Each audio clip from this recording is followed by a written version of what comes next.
Di akhir masa tugasnya, seorang Presiden Joko Widodo masih terus ramai dibicarakan oleh banyak kalangan. Hal ini membuktikan bahwa kemampuan dari seorang Presiden Joko Widodo memang sangat dan amat diperhitungkan. Nama Joko Widodo memang sudah sangat familiar di bangsa ini maupun dunia, sehingga banyak elit partai yang sampai saat ini setiap pembicaraan, setiap diskusi selalu dikaitkan dengan nama Bapak Presiden Joko Widodo.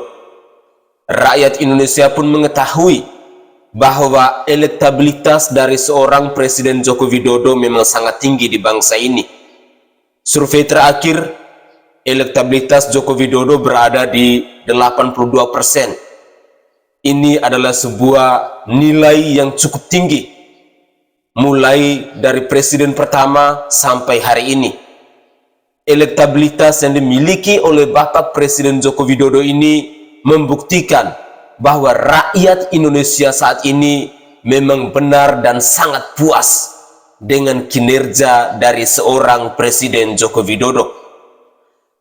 Dalam muatan video saya kali ini, saya ingin menghadirkan ke hadapan pemirsa sekalian tentang sosok Presiden Joko Widodo, tentang seorang public figure yang sampai hari ini masih terus disanjung oleh kalangan elit politik di bangsa ini.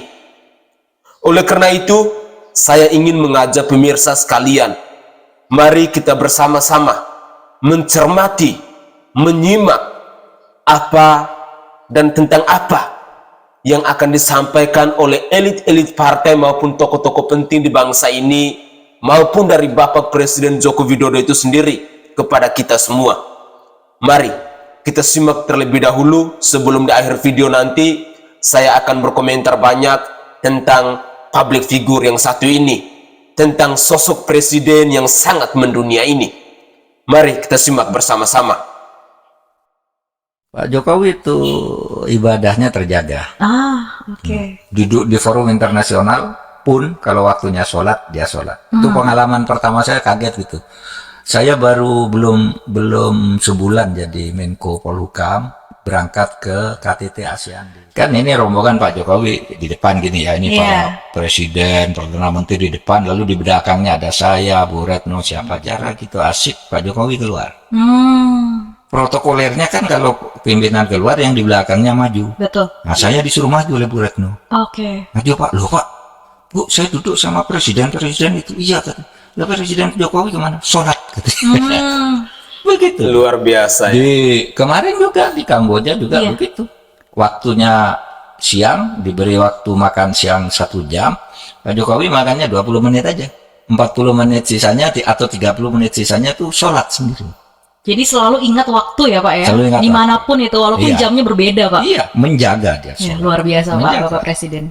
Itulah Presiden Joko Widodo Itu tidak memang bisa sangat luar dilupakan juga ya biasa. Pak, Iya, pengalaman iya yang terkesan. Saya lalu bicara kepada publik. Anda ini kepada masyarakat yang selalu mengatakan pemerintah anti-Islam, kamu gimana bilang pemerintah anti-Islam? Wong presidennya rajin sholat, di masjid para menterinya, di kabinet para menterinya puasa Senin Kamis, sholat kalau waktunya sholat. Kok mau dibilang anti-Islam bagaimana? Saya bilang. Saya ini saksi, saya sering ikut Pak Jokowi. Kalau bepergian tuh waktu sholat, ya sholat kok. Klaim-klaiman politik yang memalukan menurut gue zaman sekarang ya, berebut Pak Jokowi ke Pak Prabowo lebih ini, Pak Jokowi ke Pak Ganjar lebih ini. Udahlah, Bapak Presiden itu nggak perlu ngeklaim gue dukung siapa, semua didukung ya. Kalaupun pada akhirnya lebih ke Pak Ganjar Pranowo, itu wajar saja. Mereka itu satu wadah, satu partai ya. Masa iya mau membangkang sama ketua umum? Bukan berarti karena Bapak Jokowi itu menghargai ibu ketumnya lalu kalian bilang petugas partai. Belum pernah terjadi petugas partai menjadi presiden, ya kan? Hanya Ibu Mega lah yang bisa menjadikan anggotanya atau yang kalian sebut petugas partai itu menjadi presiden. Dan selama ini kan kasihan kalau ketua umum mencalonkan diri menjadi presiden nggak terpilih, itu lebih malu lagi, ya kan? Masa kalah sama petugas partai? Jadi gini deh ya, jangan kalian itu kayak orang norak gitu. Kita milenial juga ngelihatnya ini kampungan banget ya berebutan Pak Jokowi gitu loh. Udahlah, kenapa ketar-ketir? Iya. the next Pak Jokowi hadir dalam bentuk Bapak Ganjar Pranowo. Sudah sering kita dengar, pemilu itu pesta demokrasi. Pemilu itu pesta demokrasi. Yang namanya pesta, harusnya rakyat itu bersenang. Benar. Iya enggak? Ya. Rakyat itu bergembira. Iya enggak? Ya. Tidak boleh ada ketakutan. Ketakutan. Tidak boleh ada pertengkaran-pertengkaran. Ya, ya. Apakah Bapak Ibu setuju? Setuju, Pak, setuju. Mestinya seperti itu. Rakyat harus bersenang, rakyat harus bergembira. Namanya pesta demokrasi. Iya. Oleh sebab itu, jangan ada lagi ujaran kebencian. Enggak. Jangan ada lagi berita bohong. Banyak itu yang di pemilu-pemilu sebelumnya. Ya, ya. Terutama di medsos, di media sosial. Jangan lagi ada fitnah-fitnahan. Sekali lagi, jangan lagi ada fitnah-fitnahan. Utamanya ini juga di medsos. Saya kalau membaca medsos itu kadang-kadang geleng-geleng. Kok nggih kaya ngeten. Sami-sami sederek, sami-sami sedulur. Nggih mboten. Apalagi atas nama agama. Ini tidak boleh terjadi. Apakah Bapak Ibu setuju? Setuju, Pak. Dalam demokrasi yang namanya beda pilihan itu wajar. Ya. Dalam Wajar. demokrasi yang namanya Beda pilihan itu. wajar. Oleh sebab itu jangan bertengkar. Jangan saling menjelekkan. Jangan berkepanjangan. Nggih mboten? Setelah berkompetisi bersatu kembali. Lawang yang di atas-atas saja ketua-ketua partai itu sering makan-makan bareng. Capres-capres itu ngopi bareng. Lah kok yang di bawah saling bertengkar dan berkepanjangan, kangge nopo? Kita ini satu saudara, sebangsa dan setanah air Indonesia. Ampun kesupen, nggih mboten? Dan setelah berkompetisi, setelah pemilu itu bersatu kembali sebagai sebuah bangsa yang besar. Kok isih pemilune serampung isih udrek-udrek kang neksos lho kadang-kadang nggih geleng-geleng niki kok nggih kaya ngeten. Tapi itu bukan di PKB. Sekali lagi setelah berkompetisi, setelah pemilu kita bersatu kembali. Apakah Bapak Ibu setuju? Setuju, Pak. Para kader PKB yang saya banggakan, saya menaruh harapan besar kepada PKB, kepada petuah dan doa-doa dari para ulama kita. Semoga pesta demokrasi di 2024 berjalan dengan sukses, Amin. menghasilkan kepemimpinan yang kokoh, baik di eksekutif maupun di legislatif, untuk meneruskan perjuangan dan capaian yang telah kita perjuangkan bersama-sama. Saya rasa itu yang ingin saya sampaikan. Selamat berjuang, semoga PKB menjadi pemenang dalam pemilu yang akan datang. Amin, amin. Terima kasih. Wassalamualaikum warahmatullahi wabarakatuh. Waalaikumsalam Matur nuwun. warahmatullahi wabarakatuh. Presiden Jokowi itu memang dah tak betul lah kuasa bang. Dia bisa sampai ke Lampung sana, tapi kenapa tak bisa sampai ke kampung Belacan gitu nih? Orang tu warga Indonesia juga, kita juga warga Indonesia juga. Ini dah namanya pemimpin tak adil. Abang cakap pemimpin tak adil kan masuk neraka kan bang? 2024 nih aku dah tak nak lagi lah pilih Jokowi itu bang. 2024 memang dia nggak nyalon lagi, tapi kan ada calon lain, ada pilihan lain. Kau pilihlah dari calon-calon nanti yang ada mana yang terbaik. Yang mana pun tak ada yang betul tuh bang. Ganjar tuh urus Jawa Tengah tuh pun tak betul. Anies Baswedan jadi gubernur Jakarta sana pun tak ada beres. Apalagi Prabowo Dah 2 kali calon berulang-ulang pun kalah. Muda dulu masih gagah perkasa pun kalah, konon pula dah tua. Dari mana kau tahu kalau orang tu tak betul? Dari mana tahu pula? Itu maka abang tengok TikTok, usah ngaji saja bang. Capres pun abang tak tahu. Nonton juga aku lul. Terus kenapa abang tak tahu? Ramai orang upload orang tu bertiga tu, semua buruk, tak ada yang bagus. Itu karena kau tengok buruknya aja lul, dan kau percaya. Bukan aku je yang percaya bang, semua orang buat macam tu. Tapi dari yang kau tonton itu kan belum tentu juga kebenarannya lul. Kenapa nggak kau pilih tontonan-tontonan yang menyampaikan prestasi dan kebaikan dari calon-calon yang ada, sehingga kau mendapatkan referensi yang terbaik dari calon yang ada? Mana seru bang, kalau kita cuma tengok baiknya aja, kita tak tahu buruknya. Ya sebaliknya, kalau kau tengok keburukannya aja, dari mana kau bisa tahu ada kebaikannya? Iya tak iya juga ya bang. Yang lebih buruk lagi, akhirnya hati dan pikiranmu hanya akan diisi dengan keburukan dan kebencian-kebencian terhadap orang lain. Akibatnya, itu menjadi celah bagi setan untuk menanamkan dalam hati dan dirimu bahwa dirimulah yang lebih baik dan paling mulia.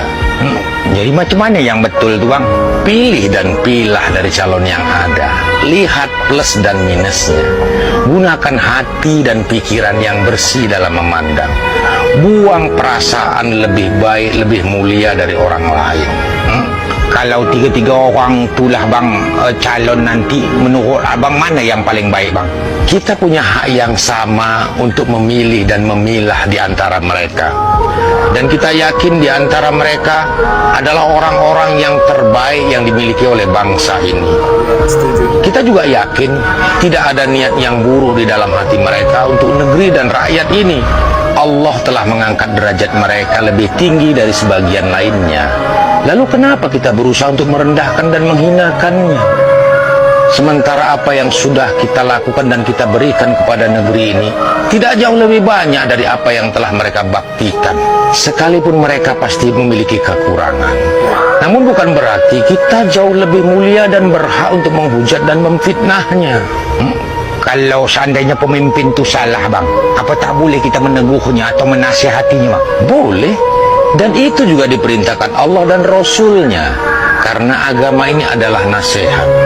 Tetapi ada beberapa syarat yang dicontohkan oleh baginda Rasul apabila kita ingin menyampaikan protes atau nasihat kepada orang lain, berlebih itu kepada pemimpin. Yang pertama, bersihkan dulu niat kita. Apakah niat kita menyampaikan nasihat ini semata-mata karena Allah Subhanahu wa Ta'ala dan untuk kebaikan, atau karena ada kebencian dan kedengkian di dalam hati kita? Yang kedua, sampaikan solusi untuk kebaikan bersama, bukan hanya untuk kepentingan golongan, apalagi hanya untuk kepentingan pribadi. Yang ketiga, gunakan dengan cara yang baik tanpa mempermalukannya, karena untuk merubah keburukan dengan cara yang buruk tidak akan mendatangkan kebaikan sedikit pun, melainkan hanya akan menambah keburukan. Yang terakhir, perbanyaklah istighfar dan tawadu kepada Allah Subhanahu wa Ta'ala, karena jangan-jangan apa yang kita pikirkan dan apa yang telah kita sampaikan justru akan memberikan dampak yang buruk kepada orang lain. Begitulah akhlak agama yang sudah diajarkan oleh baginda Rasulullah SAW kepada umat ini. Namun saat ini kita sudah sulit membedakan mana yang benar-benar nasihat dan mana yang sebenarnya ambisi. Pak Jokowi yang katanya pelongo-pelongo, yang diejek orang apa? Firaun kata orang. Sudah 46 tahun tidak pernah alfa sholat tahajud, selalu puasa Senin Kemis. Pantes beliau jadi presiden. Yang katanya pelongo-pelongo itu mencengangkan dunia internasional. Tuh gara-gara jalan tol semua urusan jadi mudah gitu begitu. Saking seneknya kali Pak Jokowi, alah jalan tol nggak bisa dimakan. Enggak, cangkemnya siapa yang mau makan jalan tol? Saya pengen tahu dulu. Jalan tol nggak bisa dimakan. Ya iyalah, emang bukan untuk dimakan kok.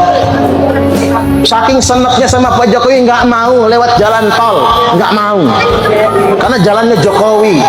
Setahun, 2 tahun, 3 tahun, kemarin boleh mudik Lebaran, nggak dilarang lagi karena COVID. Mudik dia ke Palembang, pulang mudik keluar enak. Sekarang 3 jam nyampe Palembang. Kata saya, Jokowi. Tuh Pak, ibu kota negara, ibu kota Nusantara, mengapa dibangunnya di Kalimantan? Untuk pemerataan pembangunan. Papua dibangun. Sekarang larangan ekspor nikel, dunia internasional ribut gara-gara Indonesia melarang ekspor nikel. Pak Jokowi kekeh demi kemajuan Indonesia, maka dilarang ekspor nikel, bauksit, batu bara, minyak kelapa sawit. Gara-gara geger kemarin minyak goreng mahal, Pak Jokowi sebel betul itu. Oke, sekarang rasakan. Mereka kontrol harga minyak goreng. Kita stop ekspor minyak kelapa sawit. Kita produksi di dalam negeri. Tepuk tangan dulu. Niki sing kelongok-kelongok. Yang katanya gagah belum tentu berani kayak gitu. Freeport kita ambil. Freeport itu punya kita sekarang. Orang nuduh-nuduh beliau Fir'aun, yang nuduh beliau Fir'aun sakit dibesuk oleh beliau, didoakan dengan kebaikan. Itu hati malaikat loh Bu. Beliau berangkat haji, berangkat umrah, bisa masuk Ka'bah, keluar Ka'bah, berdoa di Multazam, cium Hajar Aswad, berlinangan air mata ibu negara Iriana Jokowi. Saking terharunya, saking bahagianya, saking terharunya, saking bahagianya, bisa masuk Ka'bah, bisa cium Hajar Aswad, bisa berdoa di Multazam. Anjing menggonggong Presiden Jokowi mah tetap berlalu. Anjing anjing menggonggong Presiden Jokowi tetap berlalu. People power apa dog people nih?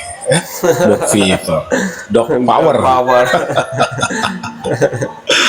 Gak ada apa-apanya bos. Dog power itu ya hanya gonggongan saja, cuman berisikin orang saja, ya gangguin orang saja. Dog power tidak ada gunanya. Sia-sia karena dilakukan orang-orang yang bermental dog. Dog mental, dog power. Tapi itu Angin coy, angin. Bib, ada yang menanyakan ijazahnya Pak Jokowi ya, Bib? Kan udah saya kasih tahu. Itu orang rendahan yang suka memfitnah, menggunjing, menuduh, apalagi ijazah Pak Jokowi asli apa bukan itu kan yang dimaksud kan? Nah, itu orang rendahan yang ingin populer. Jadi orang sekelas Pak Jokowi ngapain menanggapi nggak begitu? Biar aja para cecunguk itu biar aja, oke? Kami dari pimpinan Purnawirawan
daripada policy yang telah membuat situasi yang optimis ini, diantaranya lah yang menyangkut masalah hilirisasi, ya.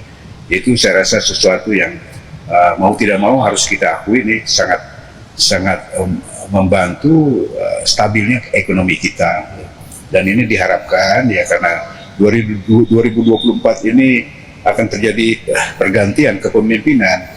Pemimpin ke depan itu harus ada semacam spirit untuk melanjutkan apa yang sudah baik, ya, gitu.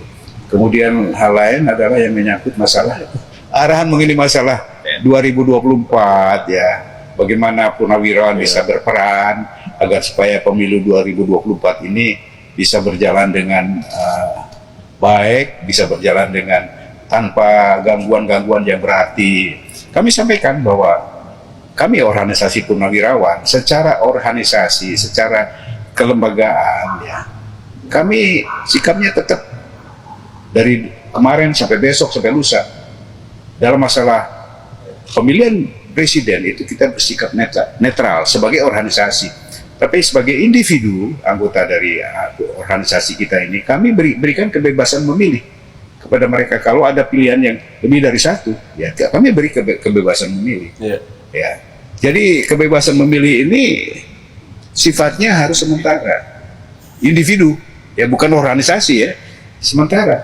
Kebebasan memilih ini akan berakhir, ya, bedanya pemilihan ini berakhir kalau pilpres selesai. Begitu pilpres selesai, tidak ada lagi perbedaan di antara kita, bersatu lagi kita menghormati apapun yang menjadi keputusan demokrasi. Itulah yang kami sampaikan kepada Bapak Presiden. Itulah. Ya, itu saya rasa yang perlu kami sampaikan, ya.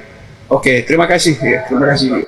Pagi-pagi udah di Malang ini sama Pak Prabowo, nemenin Pak Presiden.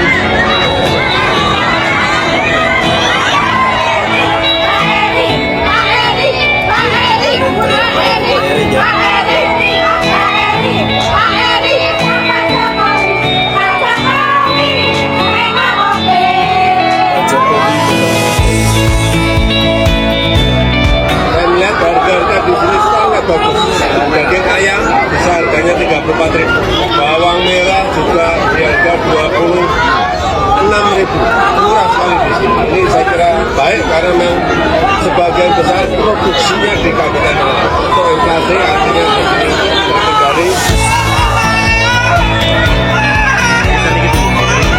Luar biasa, rakyat cintanya sama Bapak.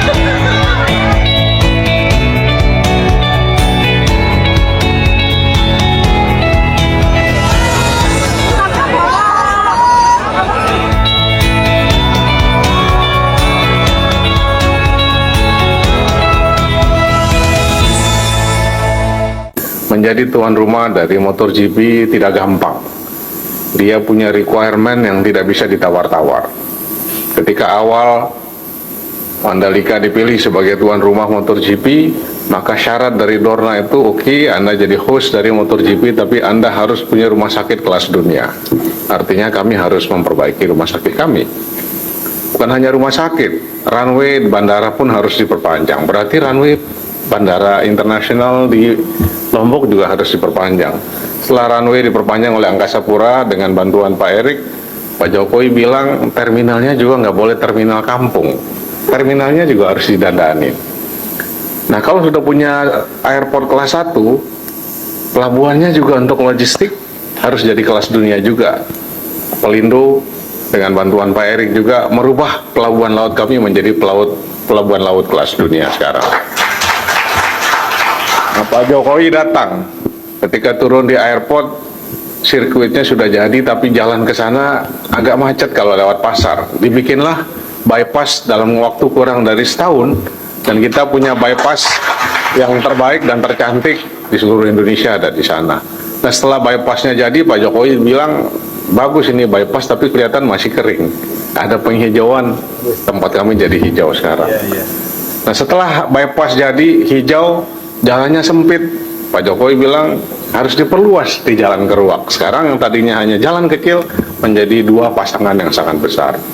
Sudah jadi sirkuitnya, sudah jadi bypassnya, sudah luas jalannya. Kok masih ada rumah penduduk di tengah megahnya sirkuit yang masih kumuh? Panggil Menteri PU lagi untuk mendandani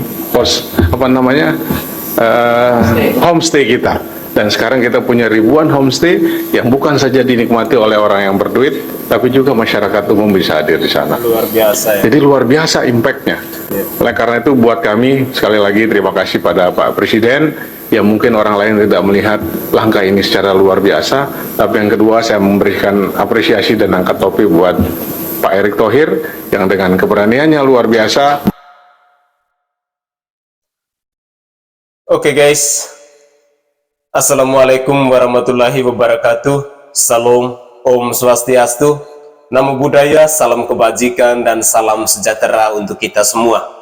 Saudaraku sebangsa dan setanah air, para penonton kanal YouTubeku yang sangat saya hormati dan sangat saya cintai. Salam jumpa dan selamat bertemu kembali bersama saya Sainai pada hari ini, Rabu 26 Juli 2023. Saudaraku sebangsa dan setanah air, berbicara tentang sosok Presiden Joko Widodo memang tak ada habis-habisnya.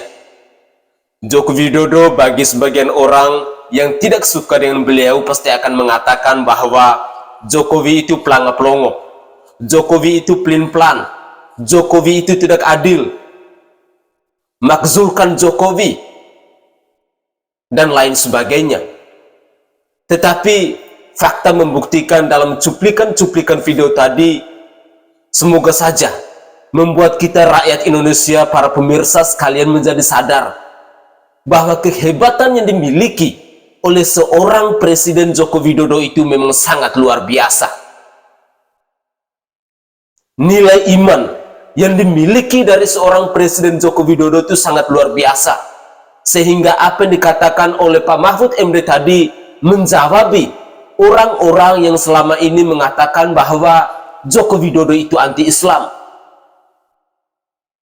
Inilah hal-hal nyata yang bisa kita lihat, hal-hal nyata yang mampu untuk menyadarkan kita dalam kehidupan berbangsa dan bernegara. Seorang Presiden Joko Widodo hatinya itu seperti malaikat.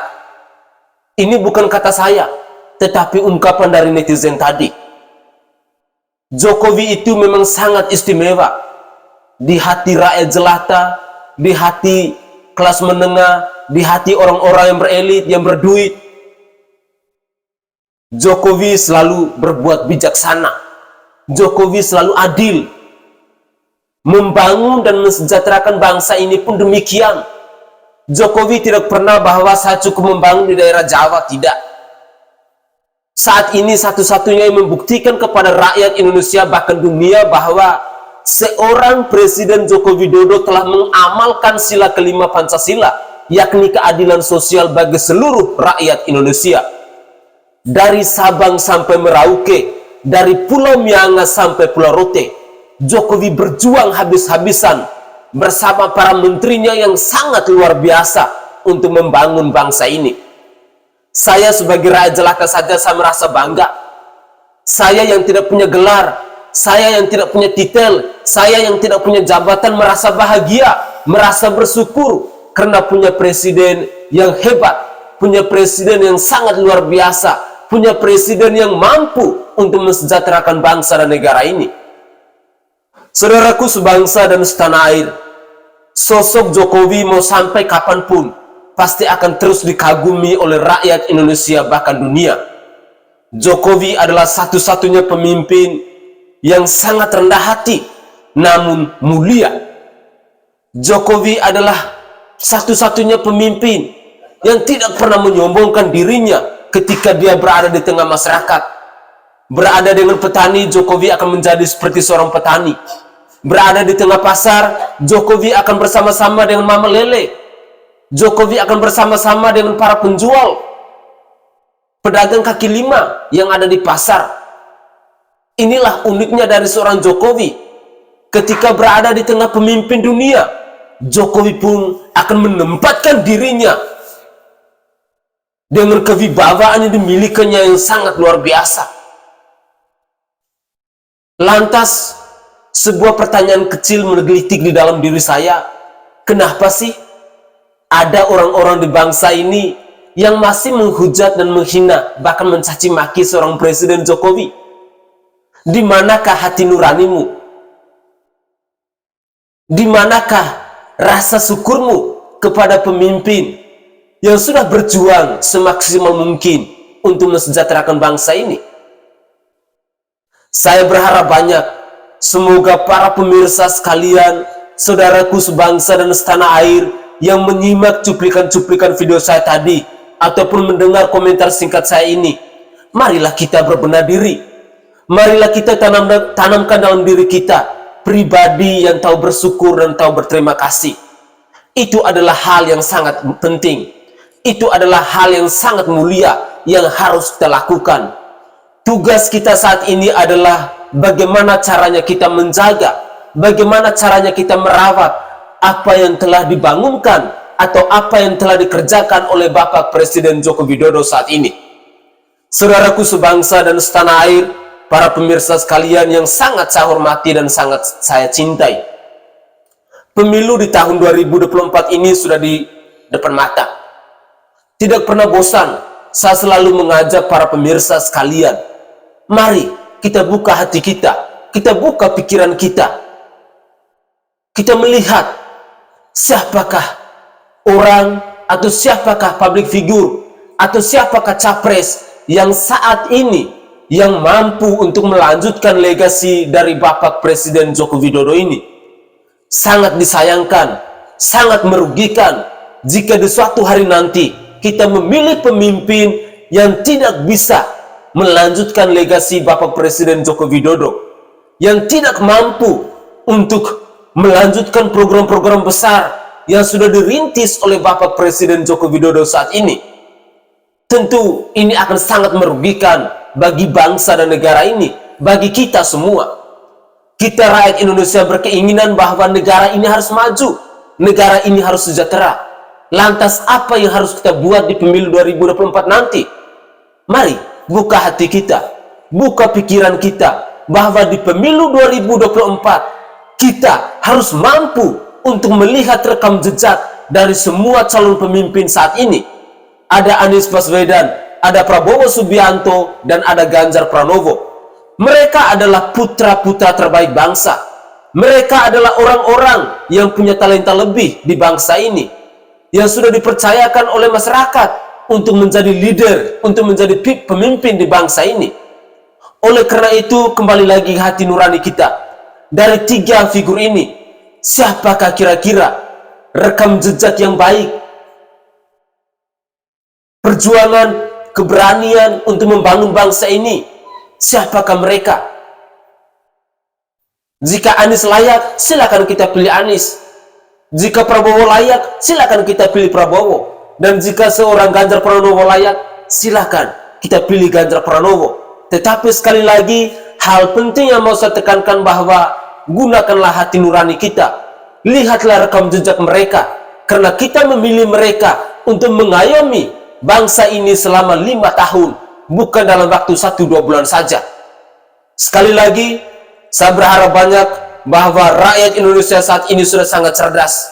Saya yakin dan percaya bahwa kita mampu untuk melihat setiap rekam jejak dari semua calon pemimpin saat ini.